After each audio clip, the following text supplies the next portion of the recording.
How's it going, my fellow lore seekers? I'm Terrace, and today on the first lesson at Lore College, I'm going to go over how I won tournaments back to back. Of course, using my favorite deck, Ruby Amethyst. And I know, it's the tier 0, it's the top of S tier, nothing can beat it, of course you're winning.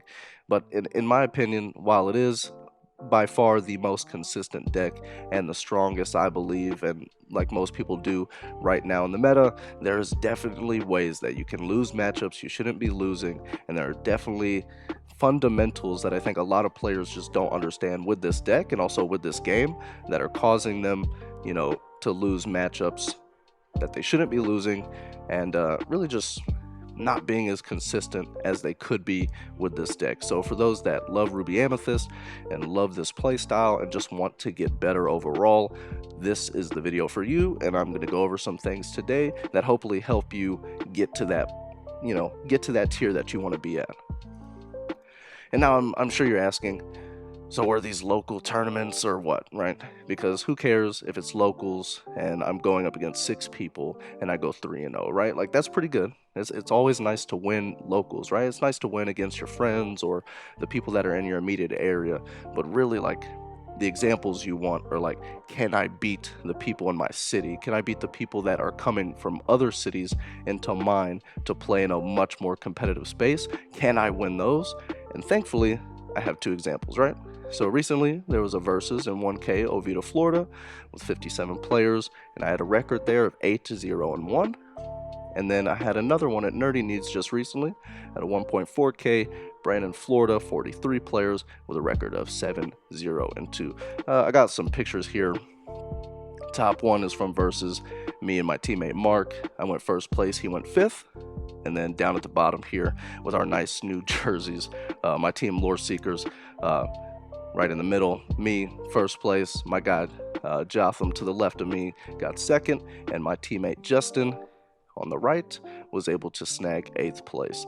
So these were pretty good performances. I felt very comfortable at these 2 tournaments. Previous tournaments, I was always like just shy of top 8, and I think it just came from overall lack of confidence, lack of comfort with the deck, which led to me playing slower than I should be, and then ultimately just making bad lines.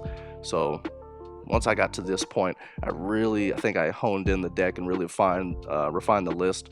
So that's what we're going to go over today, and hopefully, what I have can help you. And so you're probably like, why am I making this video, right? Because nobody likes somebody that's a brag, show off, like, oh, you just want to show that you won tournaments, you just want to shove it in our face. I get that. That is not my goal for this video whatsoever. I just want to show these examples and kind of use these 2 examples as kind of the thumbnail or the context of the full video, just to kind of give some credibility to what I'm saying. Because, like I was saying before, if I won like a night at locals or 2 nights in a row at locals going against like the same 3 people, it wouldn't seem like that heavy of advice, right? You'd be like, okay, well, that's just the pool. Like, maybe the players you're playing with are bad. In my case, thankfully, they're not, because they're my teammates and they're extremely good players. But I can totally understand how somebody would rather somebody that has experience at much larger tournaments be the one to give you information. So that's kind of what this video is I'm just using the context of my wins as a way to kind of feed you the information, and you're a little bit more susceptible to it. So in no way is I'm here to show off. My philosophy is always, I like to teach everybody else how to be better so that they can play better. And so when I go up against them, it causes me to have to be better than them. So it's just like a constant evolution. So I'm always down to teach people how to be the best they can. So let's just do a quick breakdown of the list, right? So we're going to go cards one at a time from our 1 drops 2 and onwards, and I'm just going to break down some key points of each choice and why I have them. Some are pretty obvious if you know the deck, and then others maybe not so obvious, right? So we have 3 copies of Olaf and 3 copies of Minnie Mouse. 3 health, right? 3 health is extremely significant. You saw a big shift in the meta to 1/3s after the power of Cinderella turn 1 and Let the Storm Rage On turn 2 to just laser your opponent's 1-drop, usually a 2/2, was just so strong that people really turn to the 1/3s because, well, they can just survive better. And in this deck, not only can they survive well, but because of their survivability, they're just very easy bounce targets. Like, they're very reliable to be able to get your snake, your foxes off, and so on and so forth. And really, in this deck, early momentum is just super crucial. Like, you want to have a 1-drop, and we're only running 6 here. I've tried to do 8, like 8 or even 7, but it just never was as good, because early on you really want to see them, but late game you don't want to just keep top decking 1-drops when you want way more substantial characters out on the field. Now we're going to go over the 2-drops. So we have 4 copies of Cusco, 4 copies of Snake, and 3 copies of LeFou. Right, so we have Cusco. Cusco is great for building the board early game, just gives you another option for 2 if you don't have Snake, or in this case you don't have LeFou. But then also he's a really good character for just continuing to draw cards, which is extremely important for this deck because you just want to have as much resources as you possibly can. So having a card that is essentially pay 2 and draw 1 card no matter what, even if you don't get the lore out of him, is just really, really nice. And then also we have the Mem Snake, right? Classic in the bounce package. She's just a really good early board threat on turn 2, literally the best statted 2-drop in the game. And then she's also just a really good cheap bounce option later in the game if you want to conserve ink for other options as you're bouncing other characters. And then you have LeFou, who is also a really good early board presence and just a great extra utility giver. He is kind of like a very good combo piece in this deck, even if you're running the Arthur package or not running the Arthur package, which we'll see later on that I don't run here. He's just really good at offering extra options for you throughout the game, and we'll go over more of that later in the video. So we got our 3-drops. We have 4 copies of Maleficent, 4 copies of Minnie Mouse Surfer, and 4 copies of the Fox, right? So Maleficent is a staple. She's been a staple since the game started, right? She's just really good at doing what she does, which is you pay 3, she replaces herself, and she's a great singer for following turns. Then you have the Minnie Mouse Surfer, who is just a huge quester, and she's really hard to deal with, right? Because she has evasive, and she's also got that 1/3 stat line, which, just like the 1-drops, gives that just extra bit of survivability that even Maleficent doesn't have as a 2/2.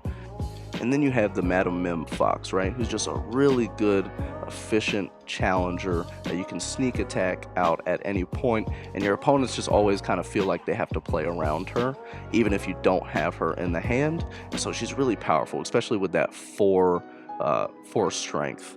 And she also has 3 health as well, which is also nice. So sometimes she can attack into things and survive, but a lot of times you're throwing her into targets that are much more valuable to your opponent than she is to you, and just doing a really nice efficient trade when it's needed. Then we're going to continue with the 3-drops here because, well, it's the bulk of the deck. So we have 2 crabs, 4 friends on the other side, and 2 sorcerer's spellbooks. Right, so the Merlin is really good for trading up, but letting your 1-drops or even your 2-drop Cusco, 2-drop LeFou just trade up much higher than them, right?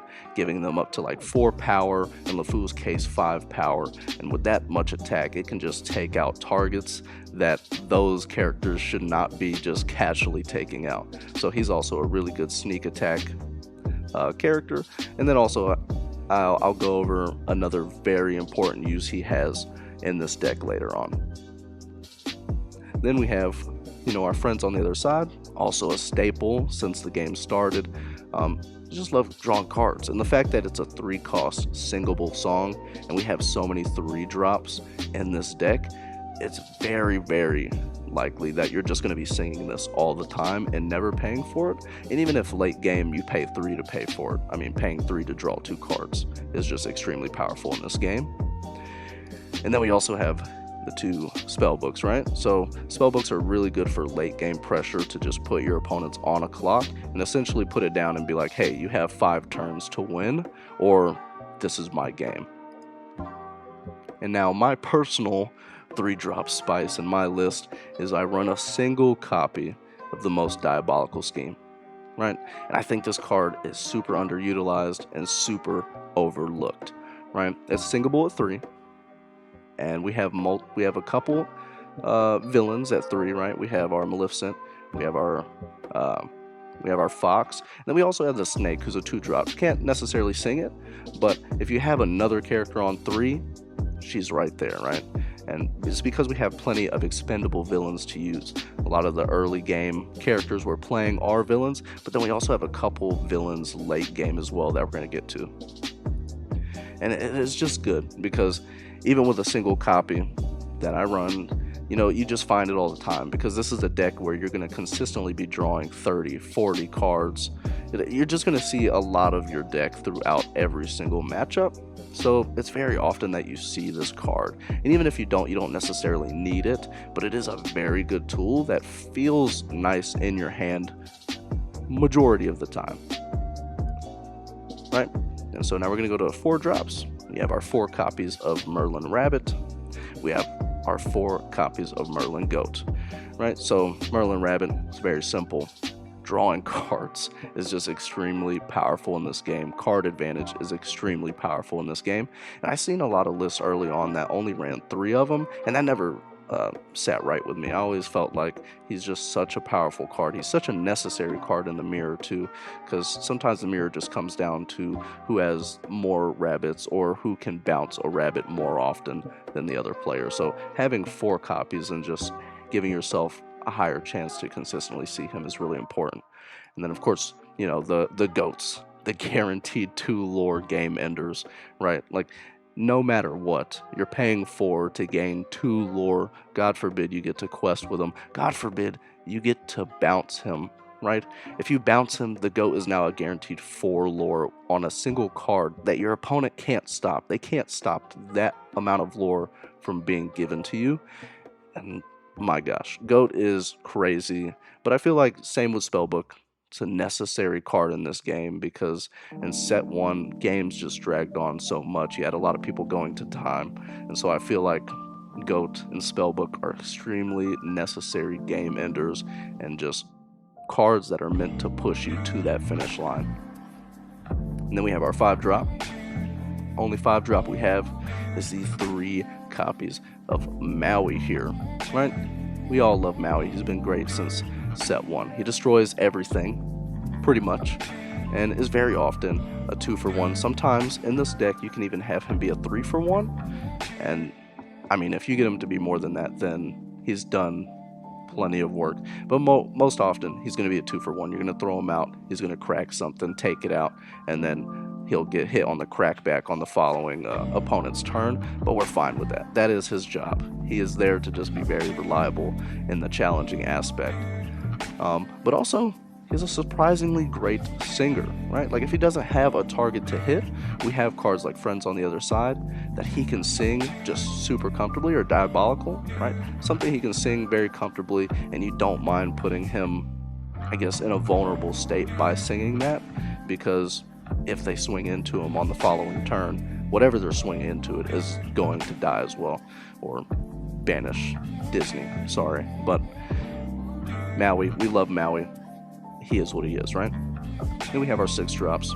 We have 3 copies of Yzma, 2 copies of Lady Tremaine, right? So Yzma, some people don't run Yzma at all, which I'm not surprised by, because I think she seemed really strong at first, and then people felt a little lackluster with her abilities, and I was right there with them. At first, I had her in, and then I took her out as well. But after playing a lot more and refining the list, I felt like she's extremely necessary here. Just, she's going to continue that card draw that the deck needs, but then she's also desperate removal, which is something that I've been utilizing a lot more frequently, is just knowing when to use her as removal. And I'll get a little bit more into that later on. And then we have our Lady Tremaines, right? She punishes misplays really well and helps with late game exhaustion. I'm only running 2. I used to run 3. I don't ever condone running 4. I could definitely see the argument for running 3. It's just the fact that she's uninkable, so I try to cut down on those as much as I can when I feel like it's necessary. And yeah, I really loved Lady Tremaine when it first started, so I was always running 3. But I think over time you realize that while she is extremely powerful, she is a card that you have to kind of dance around to figure out when to play. Even if you're, and a lot of the times your opponents are playing around her just all the time. And so you really have to find like spots for her, and it's just the fact that you don't get to choose the target, your opponent gets to choose the target. You know, I think she just feels very comfortable at a 2 spot, and you know, like I said before, you draw a ton of cards in this deck, so it's very often that you end up seeing at least one, if not both of them, in many matches that you play. Then we have the classic 7-drop, the 4 copies of Be Prepared. I think, well, board wipes are powerful, right? And then also the fact that this card is singleable is absolutely crazy. And I think this card single-handedly is what drives Ruby as a color and drives this entire deck as a control deck, because this is the card that every single deck is afraid of.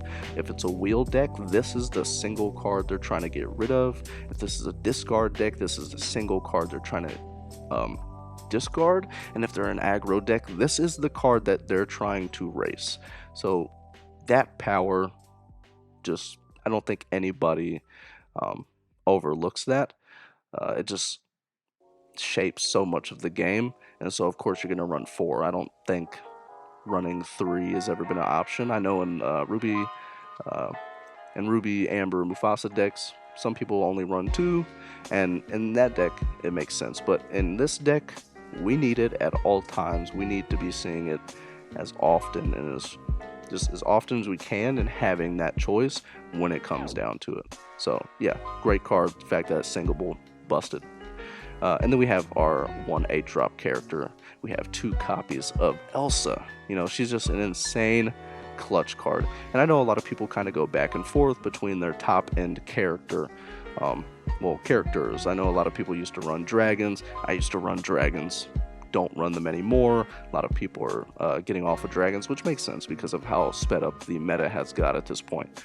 But there's been a lot of contention between Elsa and Ursula, and while personally I do also love Ursula, and I did mess around with her a little bit, I just found that Elsa is the one that is going to turn that corner for you much more often than Ursula will. You know, draining 1 lord, drawing you a card, and being a big body is great, but in a game where, you know, it's just so fast, Elsa is the one that puts the full brakes on what your opponent is doing and can allow you to fully turn the tides in your favor, especially against steel matchups.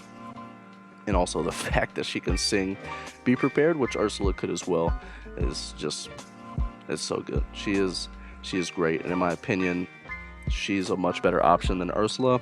And honestly, 90 to 95% of the time that I play her out in matches, regardless of what deck it is, I win those matches, because if they're not ready to deal with an Elsa, they just lose. So here's the full deck list as an image here. If you want to go look over it, copy it, you know, get your physical cards out, put it together, or use the Dreamborn link here or whatever to put it together, by all means. Don't worry about the enchanteds there. I just have that on there because, well, I have those 3 in the deck right now. I'm trying to get the full playset of Maui's. I think that'd be pretty sick. I just like shiny things. I like playing shinies, so if it's an enchanted, it's the shiniest version of that card, I like to play it. I don't think you're ever going to see me with 2 Elsas though, unless those go down significantly. But yeah, this is the full deck list. Feel free to put it together. Now let's go over some lines and combos. This is some of the more interesting parts of this video. So starting lines, these are the first turns. I'm not going to go over every single turn in the game, because I feel like once you hit turn 4 and beyond, it really just comes down to situational, just kind of what you have in your hand, what your opponent is playing. But I feel like the early turns can be very predictable, and I think that's why a lot of people feel like this deck can kind of feel like autoplay, but you do have multiple lines, and the skill really comes down to knowing when to play each line, like when the time is right for each one.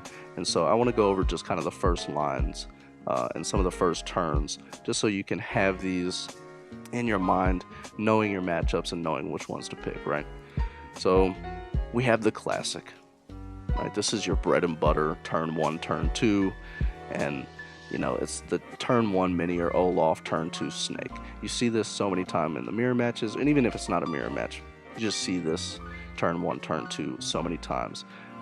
The thing I really like about it is it gives that extra option that you didn't have before with your 1-drop, right? Like in set 1, you might have had a 1-drop, but you're like, I gotta kind of conserve ink with this hand. I don't know if I can afford to play my 1-drop, so like you'd probably end up inking it. But in this scenario, you can play it. You can go ahead, get the quick 1 lore out of it, and then bounce it back, and it now can become ink for your following turns. I think that's just super solid, and it's really nice. Then we also have turn 1, 1-drop, turn 2 LeFou, right? This is good in the mirror, because let's say they do the previous turn, which is a snake line. You can do this, right? So you can go Minnie Mouse, LeFou to ready the Minnie Mouse. Your board is now 2 characters while theirs is 1. Granted, theirs is a snake, but that's fine. You can work around that, and I think just giving yourself just that extra 1 or 2 lore advantage early game is just really, really good. And this is not a bad option when you're going second, right? Because you're just building more presence to them and giving yourself more options for bouncing, snakes, crabs, whatever it may be, that your opponent doesn't have. And another really good thing I like about this as well is that sometimes it can trick your opponent. I realized this a lot when I was first playing LeFou, because I played him in my original list, I took him out, and then I put him back in. And every time I played him, especially in a mirror match, right after the round ended, my opponent would always ask me like, so do you even run Arthur? And I would be like, no, I don't run Arthur. I don't feel like running Arthur. I don't like play the aggro. And they're like, dang, that's crazy, because, you know, I saw the LeFou, so I was thinking you were playing Arthur. And what I found is that when you play LeFou, a lot of the times your opponents, once they see LeFou is out on the board, will actually kind of play their hand differently than they would have prior, because they think you're playing an aggro version of the list. And so they might ink or play something just differently than they would before, because they're going to try to play a little bit quicker to counteract the fact that you're playing aggro. And then by the time they realize that your deck is not aggro and you're here to play the long game, they might have misstepped there and misplayed because they were playing towards aggro and not towards the long game control matchup, right? So I do like that kind of psychological aspect of LeFou, especially coming in on turn 2. But my favorite is the turn 1, 1-drop, turn 2 Cusco, right? This sets up additional ways to draw cards on turn 3, and kind of, you know, you have your crab, you have just other things that you can play that make Cusco feel really nice to have out. And even just being something where it's like turn 3, you quest with Cusco, don't quest with your Olaf, because you want to open, you know, keep those options open, or kind of make your opponent feel as though you have those options available. If they swing into your Cusco, you don't care, you're drawing cards. Turn 3, 4 is extremely crucial for drawing cards and kind of seeing who gets the better card advantage over the opponent. And so just having Cusco out really helps you do that early game, and really he's just great throughout the entire match, honestly. But early on, I love going 1-drop and then going right into Cusco on turn 2. Then we have turn 3. So you have a couple options for turn 3. This is like my least favorite here, right?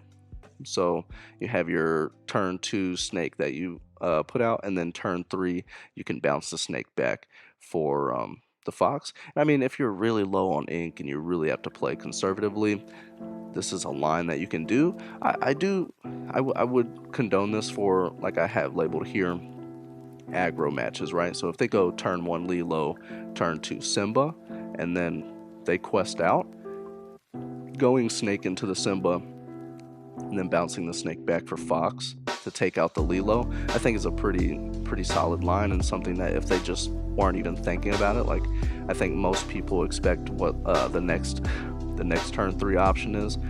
They usually don't expect you to do the fox as well, at least that early on, so maybe they make that misstep, and so this line is okay in aggro matchups, but you're not really gonna do this too often. It's very kind of a little bit more niche. But the staple, right? This is the number one thing that everybody expects on turn 3 since set 1. You can't go wrong with it. This is the all reliable turn 3 Maleficent, right? Play turn 3, draw a card, and then we know what happens after that, and we'll get to that. But yeah, turn 3 Maleficent is just the most safe turn 3 you can do, and there's nothing wrong with that. It's been a great turn 3 since set 1. It's a great turn 3 all the way through set 2, and I'm sure it'll still be a great turn 3 even going into set 3, right? And then we have another option here, which is an option that I like if I know I have some draw afterwards, is you have your Cusco, and then right after that you can play on turn 3 your crab, have your Cusco take out their 1-drop, or take out their Cusco, or take out their snake. They just don't expect that trade up to happen. Like a lot of people just don't respect that the crab is just going to come down.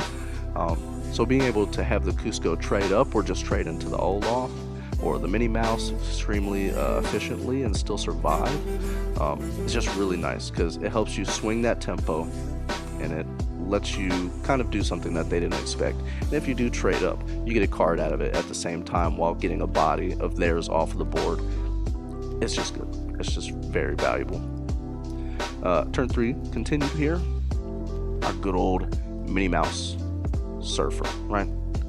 This is the quintessential turn 3 if you're going first. If you're going first and you see that you have Minnie Mouse Surfer in your hand, this is what you play, right? Especially if you know that you already have card draw to follow it up. Surfer, turn 3, you're going first. There's just so much pressure that you're putting on the board. If they don't have an answer for Minnie Mouse in their hand, the amount of lore she's going to give you by the time that they do have an answer is just, it's almost game ending. So yeah, if you go first, play Surfer. That's just what you do. That's just the deck. All right, I'm sorry, they made an extremely good card. And then turn 4, right? So this is extremely common, right? You're just gonna see this happen all the time, and I'm sure you've already seen it happen all the time, and I'm sure you've already done it a ton of times, right? Turn 4, you have your Maleficent sing the friends, and then right after you draw with the rabbit that you play on turn 4. Card advantage, man. It's good. And if you're going first, or even if you go in second, it's just a good turn 4. You're building up resources that you're going to need for when it gets to the late game, and the more options you have, the better off you are. And then here's an absolutely cracked turn 4 option, right? If you're going first, or even if you're not going first, right? I think even if you're not going first, if they don't play a Surfer on turn 3, I think you're still extremely free to play a Surfer on turn 3, even if you're going second. And then, if you have another Surfer in your hand, and you play another Surfer on turn 4, or like I did recently, on turn 4 I played a Surfer and a 1-drop Minnie Mouse. The amount of pressure you're going to put on the board, like you're just going full aggro. You're saying, you need to stop me now, or I'm going to run away so far with this game that by the time the board gets wiped, you're not coming back. So yeah, double Surfer by turn 4 is devastating. Nobody wants to see that. I don't want to see that. If my opponent does that, I practically have to concede, right? Unless I have a Surfer with maybe like a crab out, like I have something to maybe calm it down, but it's just terrible. It's terrible to see happen to you, but it's great to do yourself. So if you have it, just do it, and if your opponent is salty about it, who cares? It's a great card, great line. You just do it, you win. We like wins, right? Now let's go over some combos. So like I was saying before, LeFou, great combo card, right? So the scenarios I'm going to kind of go over here is as if this character that LeFou is pointing to has already quested, or already sung, or already did something, right? Challenged, quested, sung a card. You're going to use LeFou, ready the Maleficent, and then you can have Maleficent sing Friends, right? So let's say you don't have a rabbit on turn 4, but you have a LeFou. Just go ahead, get the lore out of Maleficent, ready her, sing the Friends, right? Maybe that's not the best thing to do on turn 4, because, you know, God forbid you draw into a rabbit from those 2 cards. But being able to ready your singers like that and be able to sing Friends just throughout the matchup is really nice. You don't have to do it early on. Another combo that I really like with LeFou, especially in steel matchups, and if they don't see this coming and if they're not ready for it, they're done, right? So specifically, you could do it like, let's say on turn 7, you play Maui, swing into something, play LeFou, ready Maui, swing into something else. That is an alternative way to not have to play Be Prepared, which is extremely important, because sometimes making your opponent think you just don't have Be Prepared, so you're doing other options, which makes them play to the board more, which makes a Be Prepared better. In the long run, doing this and swinging 2 times with Maui in a turn it's insane. It's so much value.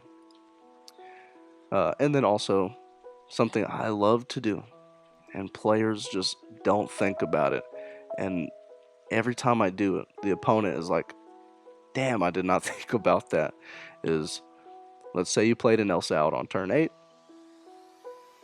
Hey, if the Lords let the Elsa live on turn 9, you're in a great position, especially if you have a Be Prepared, and especially because most of the time you're playing Elsa on turn 8 because you want to kind of put a halt to what your opponent is doing. Let's say they're ahead of you, or they're getting in a position where maybe they can turn that corner and get ahead of you, so you're playing the Elsa, stopping what they're doing. Let's say the Elsa doesn't go away, right? The Elsa lives. You're on turn 9. They're going to expect that you're either going to quest with her, or you're going to sing, or, you know, one of those 2 options. But by questing with her, readying her with LeFou, and then having her sing the beautiful Be Prepared, that is a turn right there. That is a turn that is devastating for your opponents to see you do. That is a combo that pretty much secures you the game every time you do it, because not only did you get to get your 3 lore out of her, you also got to use her to sing your Be Prepared, and then that allows you the ink space and ink availability to play other things right after that. And it's just so much value. You know, LeFou is a great combo character because he lets your characters perform 2 turns worth of actions in 1 turn. And if your opponents aren't thinking about this, aren't expecting it, and a lot of times, like, it's hard for opponents to play around every single option. Like, not only do they have to play around a Maui, but they have to, like, are they even going to think about the fact that Maui could swing twice, right? Do they even think that's an option? A lot of the times, they're overlooking these options that LeFou is going to give you, and there's only so much they can play around, and LeFou gives you that play space. Another combo here is a staple that people have come across, is Crab going ahead and beefing up your Minnie Mouse Surfer. Now this is your core answer to opposing surfers, right? If they play a surfer and then you play a surfer, they might be hesitant to quest with it or sing with it because they don't want the crab combo to happen, right? I've been in the situation where I was very hesitant to quest or sing with Minnie Mouse Surfer just because the thought of that they might have the crab combo, which feels terrible when it happens to you. But of course, like many things, it feels great when you do it to other people. Another combo is you have your Maleficent, your Fox, your Snake, and they can be fed right into the 1 copy of the Most Diabolical Scheme, right? And this is a great way to get a huge threat off the board. I would say that a Maleficent and a Most Diabolical Scheme in your hand, like in your starting hand, going up against some of these matchups is an extremely important combo to hold on to, because it can be what just takes the game for you, because they're relying on, let's say, a singer that they get out, and then you use this combo that they're not going to see coming to just blow it right up, and now you've put them in a position where they have to slow roll into what they wanted to sing to. And yeah, it's very good, but also it's also a very good combo later on in the match. And with it being 3, like I said, you have your Fox, you have your Maleficent, you have your Crabs, you have so many other characters that can sing this, and you could bounce a rabbit with a snake and then have Maleficent blow the snake up to kill like a big Cinderella or a Beast, Tragic Hero, or any other big target that you really want to get off the field that you can't do with the resources that you have. It's just very good sneak attack combo, and that's how I like to play. I like to keep my opponents on their toes. I want them to be afraid of this single copy.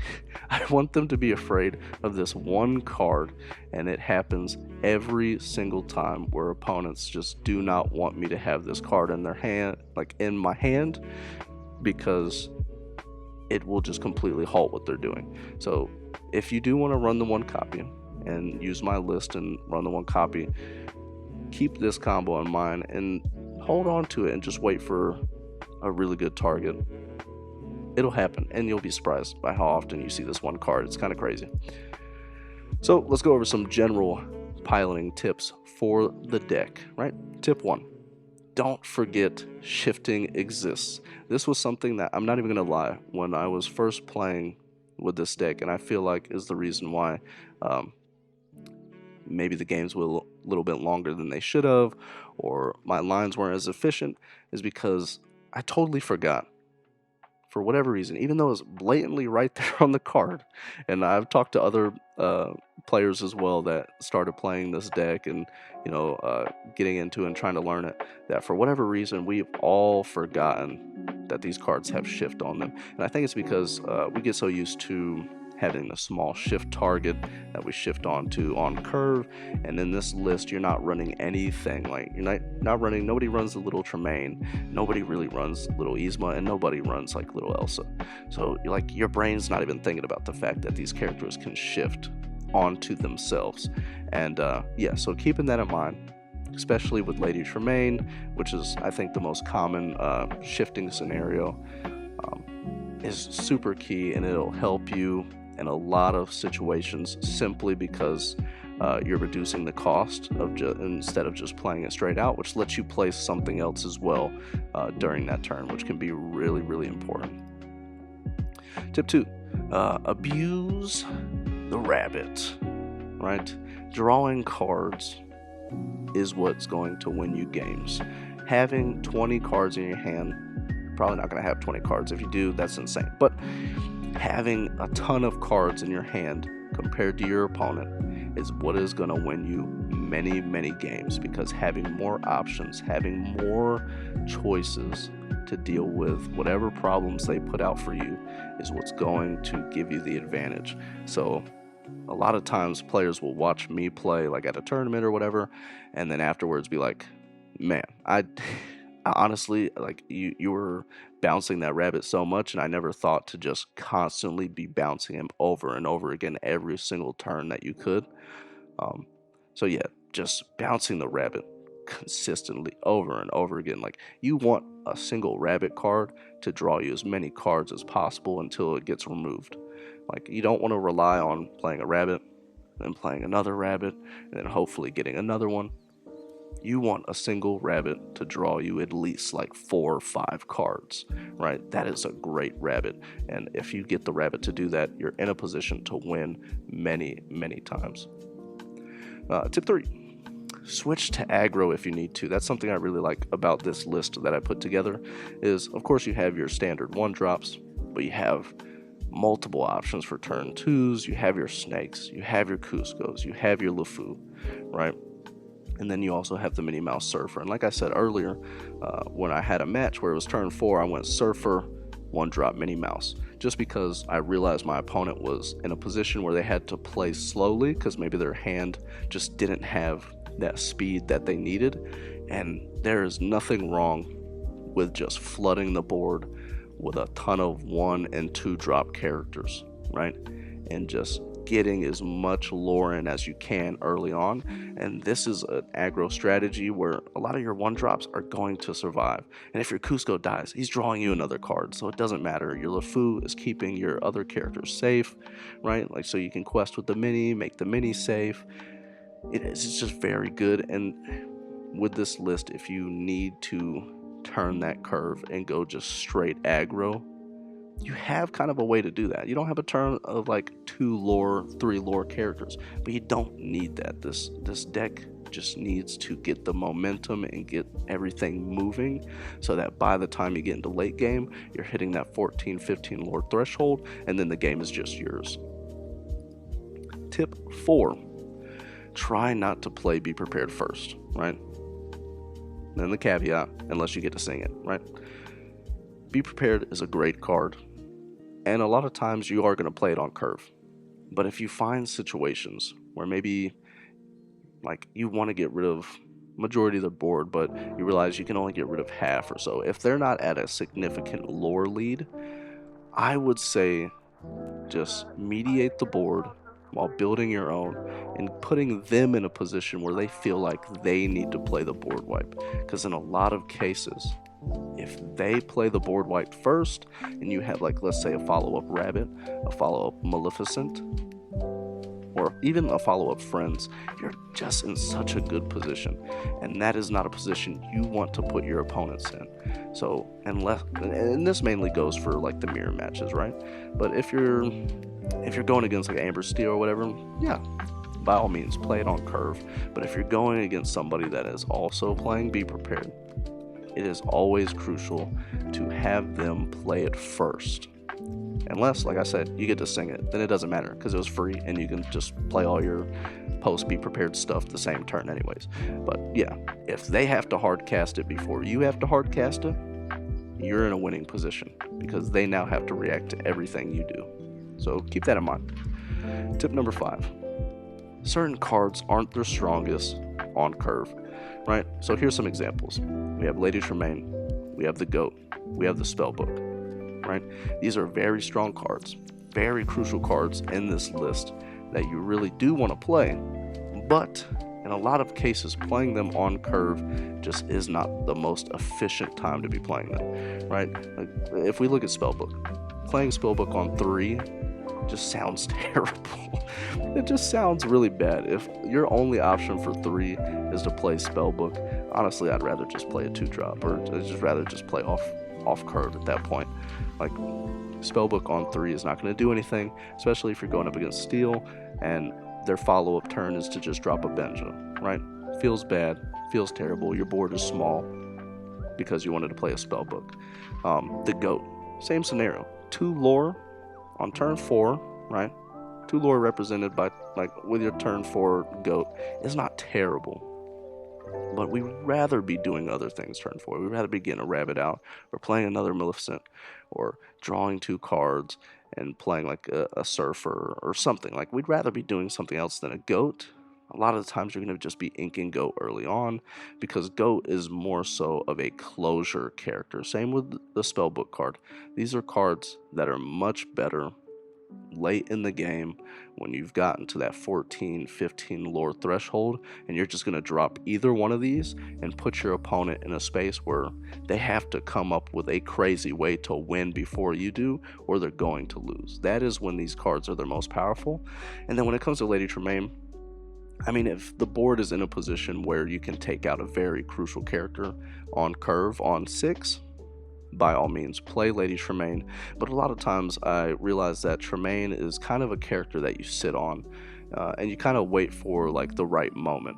And feels a lot better post Be Prepared, especially against like Amber Steel or something where, after a Be Prepared, they're dropping one big character and then another big character. So then your Tremaine is just coming in and sniping the cards they have left after the Be Prepared. So she always just kind of feels better after the Be Prepared. But if on 6 you have a really good target, or if you're just really far ahead and you just want to push being even more far ahead, and maybe, like I said before, put your opponent in a position where they have to be prepared, yeah, by all means play her on curve. But I think she's just better as like something that stays in the hand and you're just waiting for your opponent to slip up, or you're just waiting for your opponent to get to the point where they're only playing one thing a turn, and then Tremaine just becomes extremely powerful, because especially once you get to turn like 8, right? Like let's say you played her, yeah, you play her turn 8. Now you're in a position where you can play her, rebounce her, like bounce her back with the snake, and just keep what I call the Tremaine train, like just playing Tremaine back and back, and you're going to put your opponent in a position where they're just going to be mentally exhausted and they just want the match to end, right? They might just concede. So she's really good in that spot. And then tip number 6, don't be afraid to use Yzma as removal, okay? I was very afraid to do this and I never did it. I always said like, oh, you never use her as removal, you never do that. She's only in the deck to draw you more cards. And now granted, I would say 90, maybe 95% of the time, you should just be using her to draw cards off of your own characters. That is her primary use. But there are some scenarios where using her as removal is something that your opponents are just not even thinking about, right? They're not even thinking to play around an Yzma because they're like, well, why would my opponent give me 2 cards? Well, there's certain scenarios, right? So one, let's explain it. I think the most common scenario you're going to come across where you're going to use Yzma as removal, Beast, Tragic Hero, right? In this list, I don't run Teeth. A lot of people do run Teeth, and I mean, playing Teeth to stop a beast is okay, right? You're not even getting rid of the beast, you're literally just stopping the card draw. But there's still a giant body on the board, right? That can just swing and crack and take out anything that you have. So really using Yzma as removal on that beast is huge, because a lot of times they're going to get the 2 cards off of the beast anyways. So in this case, they'll get the 2 cards, but they've lost the body, which they most likely wanted to use as a singer. So you've denied them a singer that really could have hurt you the following turn. So yeah, you'll throw their beast back, they'll look at you confused, they'll draw their 2 cards, but now they have to worry about a situation where you have the board you have still, they can't deal with it, and you've just added a 4/4 2 quester to it, right? Or in some cases, let's say, you reach that 14-15 lore threshold, you have a spell book, or you have a goat on the board, and you just really want to make sure your opponent has absolutely no way of turning that corner and being able to get the win before you do. Just using her to just take away their tempo, take away something that's a big quester for them, and Elsa, a big Cinderella, just anything like substantial that's going to let them trying to, kind of catch up to you. Just using her to bounce that away and let your spell book continue to push to that win, or let your goat continue to push to that win, it's really strong, and I think people should be doing it more often than they are. It's just a situation where you got to know when to use it, when not to. But she is a removal card, and we should be using her as removal as well as a way to draw ourselves cards. So just keep a lookout for those times where she actually is good. Yes, you're giving your opponent 2 cards, but who cares if your board is just in a really good position and you don't want it to be messed with. Now, let's go over some major matchups that you're going to see when you go to tournaments. And I'm trying to just only speak on decks that you will see at tournaments more often, right? So, obviously, the mirror match is huge. A lot of people are playing this deck. Is what it is. It's the best deck right now. So, of course, a lot of people are going to play it, especially in high competitive areas, because people want to win, people want the money, people want the accolades. I do, so I play it, and here we are, right? So here's some things to think about when you're dealing with the mirror match. Early board presence is extremely huge. You can really lose games if you don't get your 1 drop or your 2 drop. If you can't play anything till turn 3, unless your opponent also has a really slow hand, it's really hard to come back. So having a 1-drop, having a 2-drop is super important, which is why in my deck list, I have that LeFou, or I have those 4 copies of Cusco, because if I don't see my 1-drop for whatever reason, it's very likely that I'm going to see my 2-drop as well. It's very rare I don't, right? Also, Mini Surfer, as we all know, is a very huge card when going first. Or like in the scenario where I said where maybe they play a turn 3 Maleficent, by all means play your Surfer, right?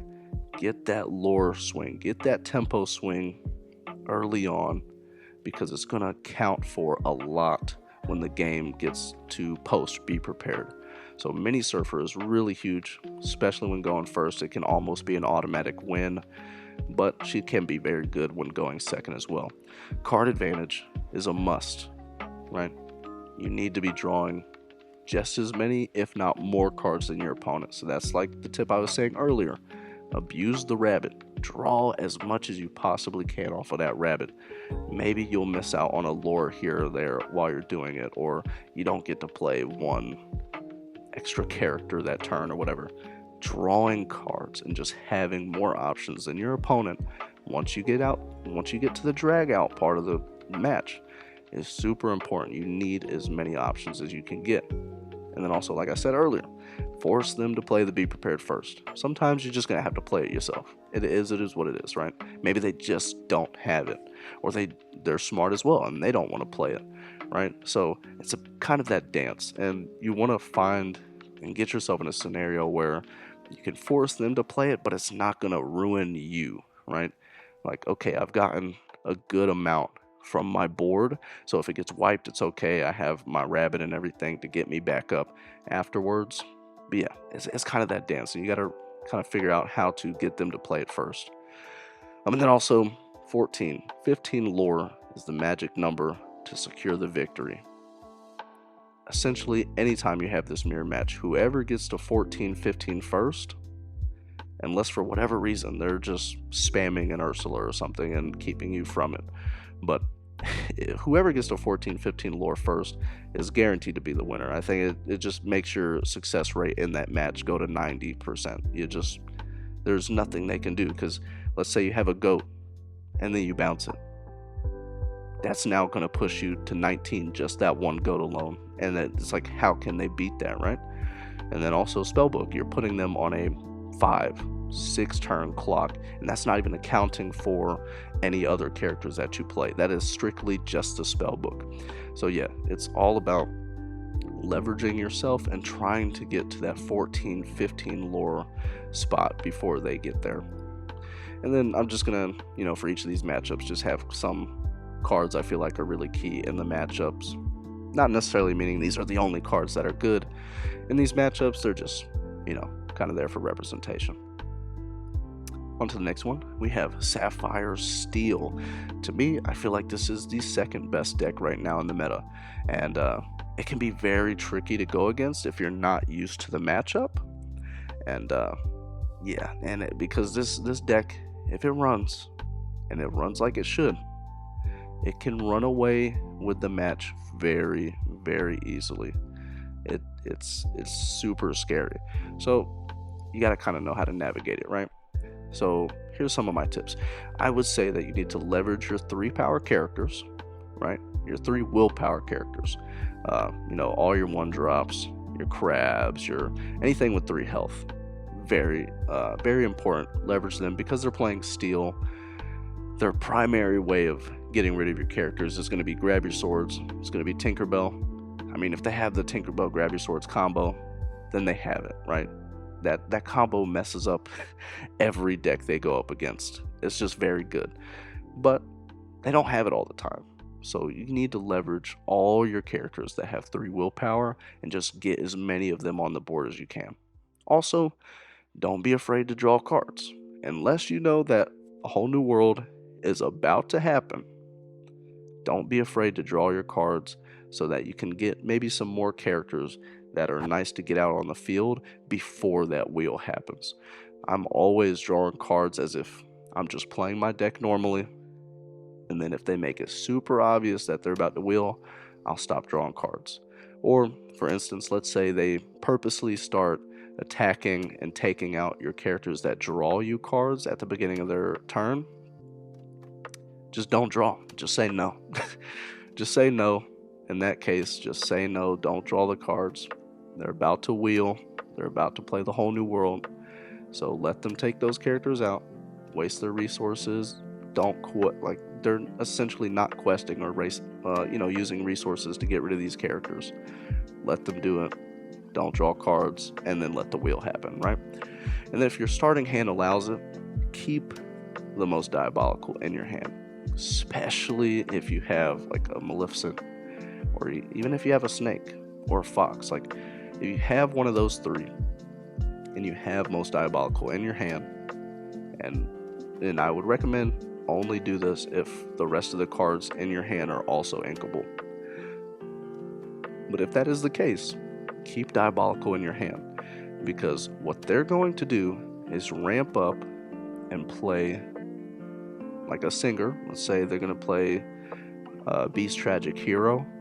If you blow that up right after they play it, they are not going to be happy because they just dumped their hand and they just inked with the fishbone quill everything they had, and now they're in a position where yes, they do have the wheel, and yes, they do have the ink to play it, but they have to hard cast it, which is something that their deck and any other whole new world deck never wants to do. They always want to sing it.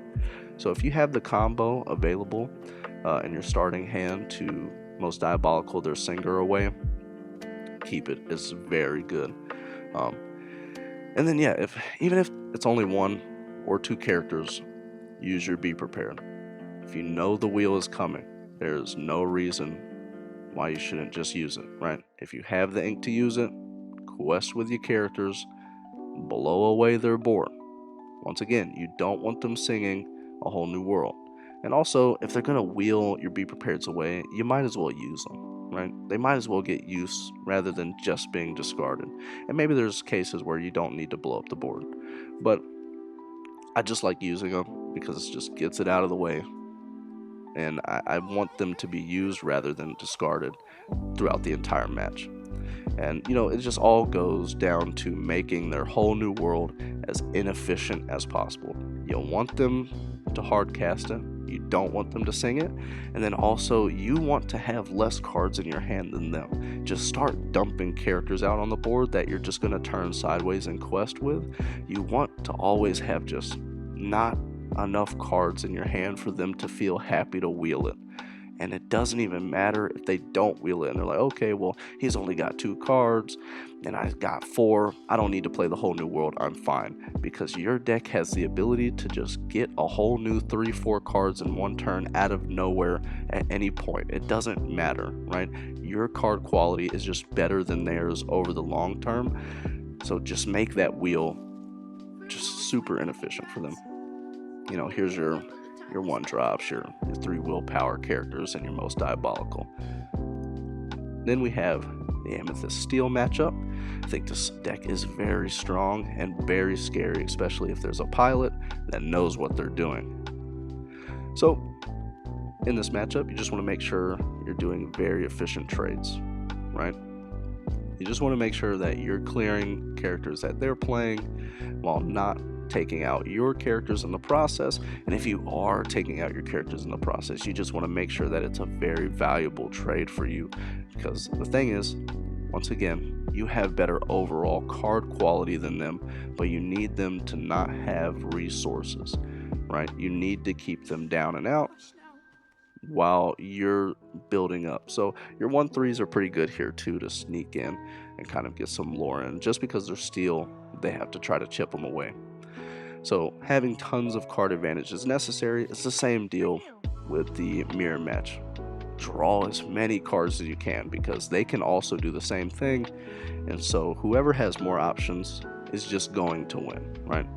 Also, Elsa is very strong here, but beware of a counter Elsa.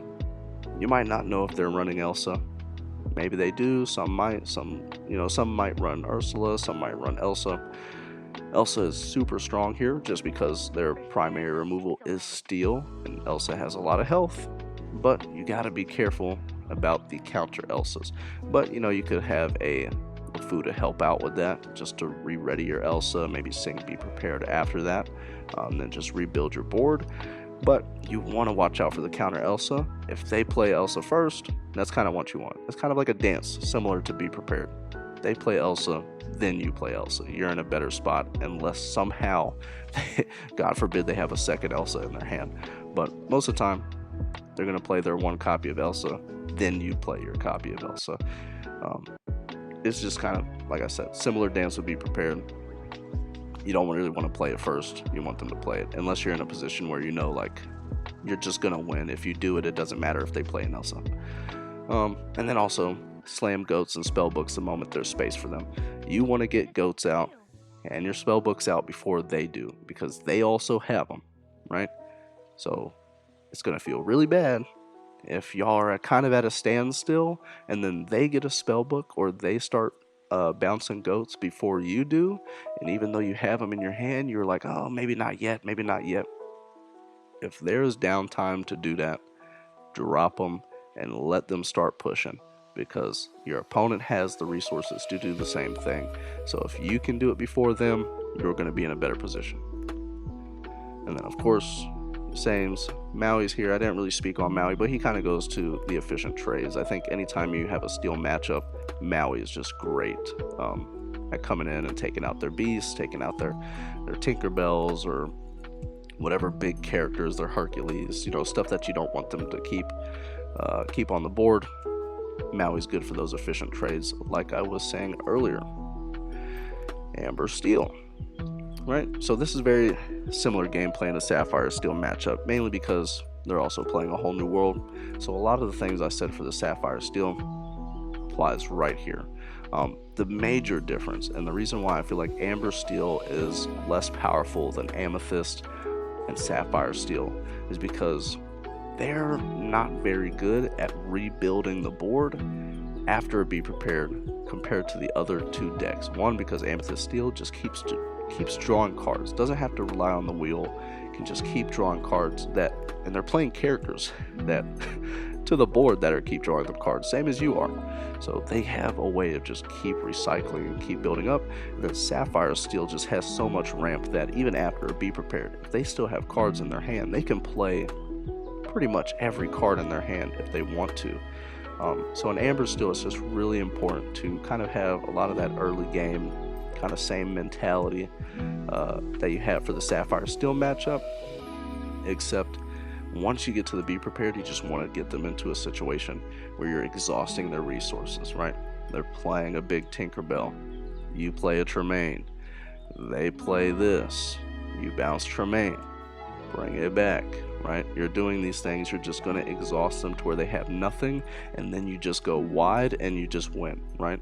And then almost every time they're forced to hard cast a whole new world, you just win, right? They just don't have the resources to just hard cast a whole new world and play anything significant after that. So cool, thank you. You gave us a whole new hand. We get to utilize it first, and we have better card quality than you do. Appreciate it, right? You're just gonna win. And then key cards here, just good for steel matchups. But honestly, the whole deck is really good for all these matchups. That's why it is what it is. Then we have the Ruby Amber Mufasa deck, which I think is very strong and can be a deck that can run away from the game from you and make you feel like you can't do anything. Very doable for them. So in this matchup, you need to leverage all your strong challengers, right? So your Crab is super good in this matchup. I cannot stress enough how much Crab can carry this matchup for you. Same as Amber Steel, you want to exhaust the resources. They have very little draw options. They don't have a wheel here. Their main way of drawing cards is having damage on a character, more specifically Mother Gothel, and then playing Rapunzel to heal, draw cards that way, or later on in the game, Surfer Stitch, right? So if you can exhaust them down and just chip away at their board, just blow them up, it is very possible, and I've done it. It is very possible for you to let them get to 19 lore and then halt them the entire game after that and come back, right? So you just need to get them to the point where they're top decking, or they're pretty close to top decking, and you have so many ways to keep drawing cards more than them and having answers every single time they play something. And also try to always have a plan of removal before challenging into Mufasa. Don't just recklessly run into him. You don't want to put yourself in this position where you shot yourself in the foot because you just wanted to swing into it and you thought that they would get a 1-drop. Always expect that they're gonna get something really big off of it, like a Stitch, like a Stitch Rock Star, just something big, right? God forbid they get another Mufasa. But always just have a plan of removal, right? If they fall into the trap of where you can hit their Mufasa, let whatever comes in, and then play Be Prepared, cool, right? But try to swing into it with your Fox or something and then have a Maui come in to clean it up. Just make sure that you have something for that follow-up. Crab is also very good for this because Crab can run in, beef up your second strongest character, and now they're ready to come in and deal with whatever the Mufasa brings out. And then also just take advantage of the fact they're not running Be Prepared, and if they are, it's like 1 or 2 copies. So if you're in a position where you can aggro out them and you can just play a lot of characters and just go sideways and quest, do so, because they probably don't even have to be prepared at all. So just play really big to the board if you can. Like if they're slow playing, like if they have to play slow at all, just start throwing all your 1-drops, all your 2-drops, just all your cheap characters down, and just quest like a madman. And there's literally nothing they're going to be able to do about it. Right? Emerald Steel. Good lord. The Discord deck. What am I saying? The discard deck. Emerald Steel. Yeah. I hope to draw more cards. Like, you just gotta hope that when you play Maleficent, it gives you a rabbit, and when you play a rabbit, it gives you friends to sing. Like, you just have to hope that every time you draw a card, it gives you a card that says draw a card. You gotta try your best to hold Be Prepared, right? You want to be able to play the Be Prepared, get rid of their board so that you can rebuild, and now their whole engine is shut off. But there's a lot of times where you get to hold the Be Prepared, you play the Be Prepared, and like they've already built up like a 20 card hand and you're left with 4 cards. They're gonna put their engine right back out and you're in the same position again. So really you just you gotta pray they brick. You gotta pray that they don't get their engine, and you know every time they're gonna get it. They're gonna get the turn 2 Bucky. They're gonna get the turn 3 Prince John. They're gonna have the turn 4 Floodborn. It is what it is. You know, even though we have the best deck, we have the most consistent deck, there are certain decks that are just built to hard counter us, and you can't be mad about it. Emerald Steel Discard is a hard counter to us. It's extremely hard to win. You just have to have crazy draw and hope that they can't just spam Lucifer and Bibbidi Boppity the Lucifer over and over again and just take out your entire hand, which it seems a lot of times like they can. So yeah, just draw a ton of cards, leverage every card that says draw card on it, and yeah, also just don't even play anything until turn 3 most of the time. Just, what can I say? It's a terrible matchup for us. Hyper aggro decks. You'd be surprised that even though we're not running Teeth, we do have the ability to win these. It's very hard as well. It's almost as hard as the discard matchup, but this one has like a shred of light in the tunnel that we can win, right? So play as much to the board as you can. They're going to be constantly playing to the board. We also need to be playing to the board, even if it's just a bunch of 1-drops, 2-drops, whatever it is. Just have as many characters out on the board to just swing into whatever they're playing. Gives you more targets for your Fox to come in with. Gives you more targets for your Crab, you know, your Snake, your Fox, and your Crab are going to put in a ton of work here. It's essentially another situation where you just have to exhaust them and just hope that they don't get to a certain lore threshold, like that 14, 15, like I say a lot of the times. Just hope they don't get to that point. by the time that you can just take their resources out and they're just kind of like almost top decking, right? And even it's tough because even if they get to 13, 14 and they're top decking, sometimes there's a lot of things they're playing that you just can't deal with until it's already given them the lore. And I mean, if you see a lot of hyper aggro decks in your area, feel free to take the LeFou out and put Teeth in there. I just don't like playing Teeth personally. So I concede to the fact that hyper aggro has a very good potential to stop me. Diabolical, can help out here. I've used Diabolical multiple times to take out an Arthur, and then that lets me win the game. But yeah, it's just, you just gotta try to build an army that can take out whatever they're doing. And if you misstep at all, if your hand is just slightly slow, they're just gonna run away with it. And same with discard. It's just a bad matchup, and it is what it is. You can't be too mad about it. We can't beat everything, okay, guys? I'm sorry. Ruby Amethyst is great, but it can't be allowed to beat everything, right? We can't build it to beat everything. So you just got to be okay with bad matchups. And thankfully, aggro and discard are two matchups you're not going to see very often at tournaments. But I figured I'd go over them because you got to let you know that you don't want to see them. Final thoughts. So, Ruby Amethyst, right? Everybody knows it's strong. This in combination is a clear powerhouse. It is clearly the best deck right now. And I mean, it cemented a very powerful spot in set 1 until kind of more so towards the middle and end when Amber Steel, Rock, Star, Stitch decks really started kind of taking the space over. And there's a part of me that feels like that could have still been a thing for this set, but people just didn't want to steer in that direction, right? They wanted to go more Amethyst Steel, more Sapphire Steel.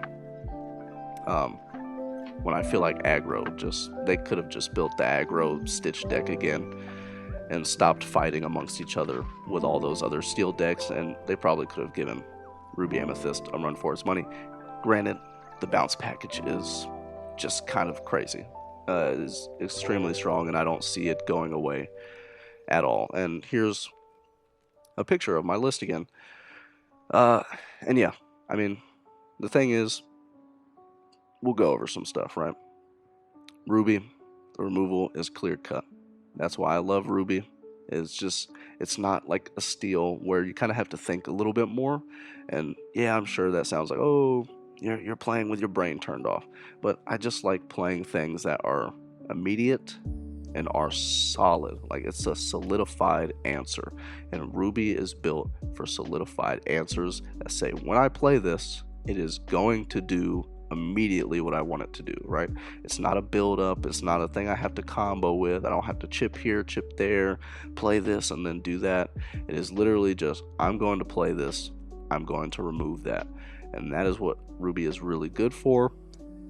Dragonfire is also just a really good card if you want to try Dragonfire out. I typically don't play it, but Dragonfire is also extremely strong, just like Be Prepared, where it's, I'm going to play this, I get rid of this, that's it, right? And then you pair that with Amethyst, just brings tons of momentum. You already had all the great Amethyst cards in set 1 that just drew you more cards. That's why we're seeing the Friends. That's why we're seeing the Maleficent. Those cards aren't going anywhere anytime soon. And now you pair that with the bounce package, and the momentum is just crazy, right? The bounce package not only is going to just consistently gain you lore, gain you power, gain you cards, more resources, but it's also going to give you essentially extra copies of every card in your deck, right? So yeah, we only run 2 Tremaines, but if we bounce Tremaine once or twice, we now have 4 Tremaines in the deck, essentially, right? Or if we bounce Elsa once or twice, we essentially now have 4 copies of Elsa in the deck. We're giving ourselves more of these characters than we should, simply because we're putting it back into our hand, letting us replay them over and over again. And then, inside of that bounce package, And inside of the new set 2 Amethyst cards, you have your goats and your spell books. They put your opponents on a difficult clock where you're going to give them 5 turns to win the game that they're most likely not going to win because of this clock you're putting them on. And yeah, it's just tough for them. If you're at 15 lore and you play a spell book, God forbid you play a second spell book, how do you come back from that, right? Unless you're playing a deck that is literally just built to sit there and just drain lore, it's hard to stop the goats and the spell books from closing out the game. They're just great closers. And then, just overall, the deck is just an extremely solid foundation leading into set 3. I mean, we've had so many cards revealed for set 3. Set 3 is literally right around the corner. And even with all the reveals that they've shown so far, it's hard to think of any of those cards that just flat out just replace anything in this list. Like, the list is just so solid. I feel like so far this list could still hold its own card for card against whatever is coming in set 3. And if they do eventually reveal a card that makes this list just 1, 2, 3% better, I mean, the list is already at the top.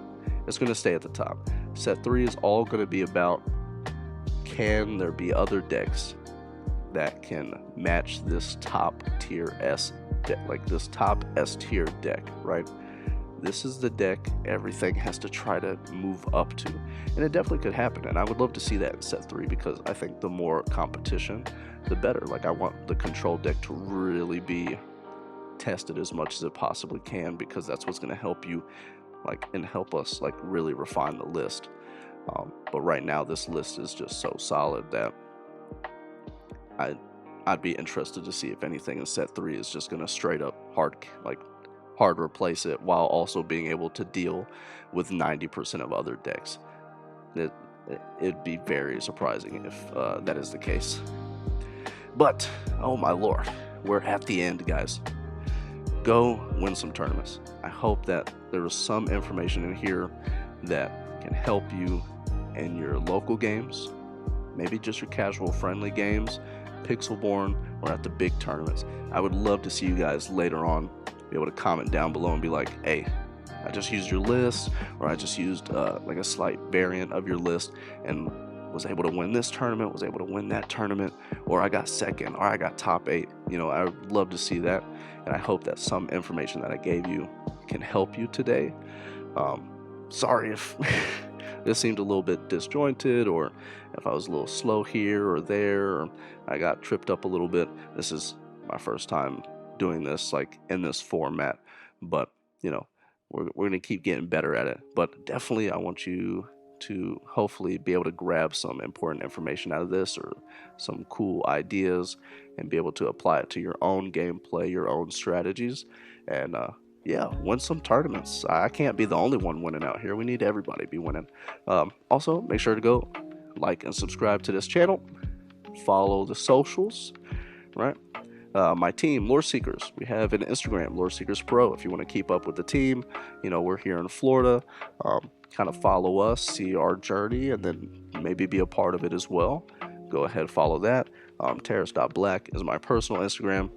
I mean, it's just a lot of pictures of my son. I don't know if you would care to see that, but I just figured I'd put it up there.